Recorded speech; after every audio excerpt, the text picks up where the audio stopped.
हिंदू धर्म में पौराणिक मान्यता है कि मां की चिता को मुखाग्नि बेटा ही देता है। जिसके बेटे नहीं होते उनकी चिता को भतीजा या फिर कोई करीबी ही चिता को अग्नि देता है।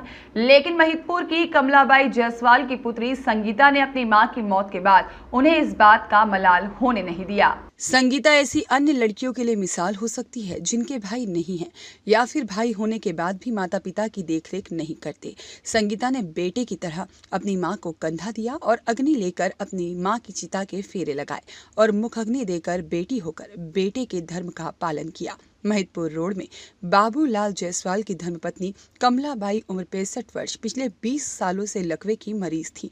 कमलाबाई के 3 बेटियां और 1 बेटा है, किंतु बेटा पिछले कई वर्षों से उनसे अलग रहकर माता पिता की सेवा नहीं कर रहा था, जबकि कई वर्षों से बड़ी पुत्री संगीता और 2 छोटी पुत्रियां रेखा और मंजू अपनी मां की देखरेख और सेवा कर रही हैं। बेटे के इस बर्ताव से नाराज होकर कमलाबाई ने अपनी बड़ी पुत्री संगीता से ही अपनी चिता को मुख अग्नि देने की बात कही।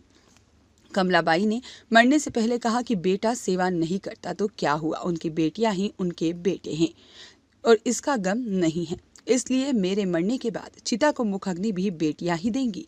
कमलाबाई की तीनों बेटियों ने बताया कि उन्हें अपनी मां पर गर्व है कि उन्होंने रूढ़िवादी परंपरा से हटकर अपनी बेटियों को अंतिम संस्कार करने का अधिकार दिया।